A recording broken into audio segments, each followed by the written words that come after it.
Senior सहाफ़ी और तजियाकार आसमा शिराजी के मुताबिक जनरल बाजवा रुखसत क्या हुए कि टीवी स्क्रीन पर जलवा अफरोज इमरान खान हर रोज़ एक नई गलती, एक नया पछतावा लिए बैठे हैं, हाथ मलते हैं और शिकवा सिर्फ ये कि काश जनरल बाजवा पर एतबार न किया होता।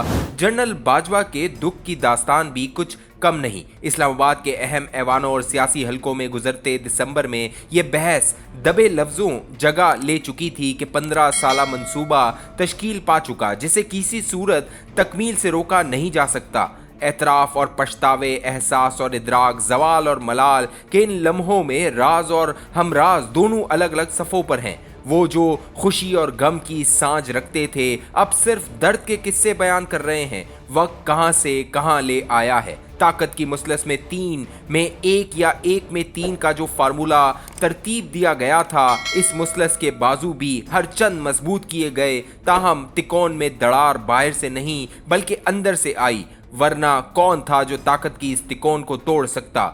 जनरल बाजवा के दुख की दास्तान भी कुछ कम नहीं और 6-7 घंटों पर मुहित ये दास्तान वो कुछ अरसा कबल एक ब्रीफिंग में सुना चुके हैं। कहानी के 3 किरदार और मुसलस का जिक्र पहले भी कई कॉलमों में कर चुकी हूँ। ये एक सफ़े के वो मरकजी किरदार थे जिन्होंने खुद अपने ही किरदारों को आइंदा कई सालों के लिए मुंतखब भी कर लिया था। बुरा हो उन सपनों का जो आध खुली आंख से देखे गए और ताबीर तकदीर के बेरहम हाथों अंजाम पजीर हुई। धीरे धीरे खुलने वाली इस कहानी की कई तहें हैं, कुछ मंजर आम पर आ चुकी और कुछ को अभी सामने आना बाकी है। स्क्रिप्ट राइटर, मरकजी किरदार और डायरेक्टर सब एक सफ़े का काम सर अंजाम दे रहे थे। छोटे बड़े फनकार इस बड़ी कास्ट का हिस्सा थे। इस्लामाबाद के अहम ऐवानों और सियासी हलकों में गुजरते दिसंबर में ये बहस दबे लफ्ज़ों जगह ले चुकी थी कि 15 साला मंसूबा तश्कील पा चुका, जिसे किसी सूरत तकमील से रोका नहीं जा सकता। 18 के इंतखाबात में उसकी पहली ईंट रखी जा चुकी थी।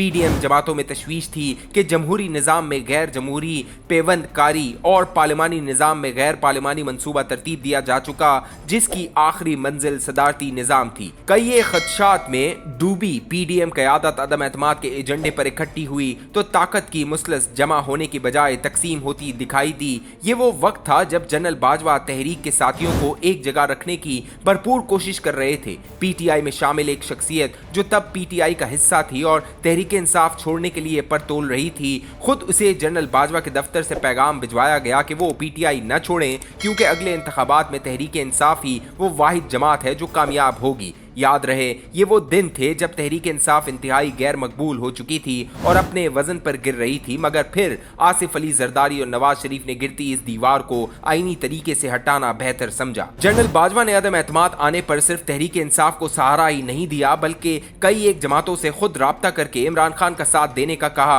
और अब इस सिलसिले में चौधरी परवेज इलाही और मोहन इलाही का बयान डबल गेम की गवाही के तौर पर सामने आ चुका है। जनरल बाजवा का किरदार न्यूट्रल नहीं बल्कि इमरान खान के पलड़े में था और इसका इदराक PDM क़यादत को हो चुका था। पंजाब का मामला आया तो जनरल बाजवा ने चौधरी परवेज इलाही को न सिर्फ PDM के पास जाने से रोका बल्कि हुकूमत साजी में मदद देकर उस्मान बुज़दार की तब्दीली के देरीना मुतालबे पर अमल दरामद भी करवाया। और यूं पंजाब बज़ाहिर महफूज हाथों में तो आ गया, मगर तहरीक इंसाफ गैर महफूज हो गई। अब जबकि जनरल बाजवा गुमनामी की जिंदगी में लौट गए हैं और शायद कभी मंजर आम पर ना आए, मगर हकीकत यही है कि गुज़िश्ता 6 बरस में जिस डॉक्ट्राइन ने पाकिस्तान की मईशत, माशरत और सियासत की ईंट से ईंट बजाई, उसे किन लफ्जों में याद किया जाएगा। अब इमरान खान अपनी गलतियां आए दिन गिनवा रहे हैं तो जरा दिल बड़ा करें और तस्लीम करें कि एस्टेब्लिशमेंट की सियासी गलतियों में न सिर्फ शरीक कार रहे बल्कि इन्हें इस्तेमाल करते रहे और इस्तेमाल होते भी रहे। मान लें कि जनरल पाशा से जनरल फैज तक अस्करी क़यादतों से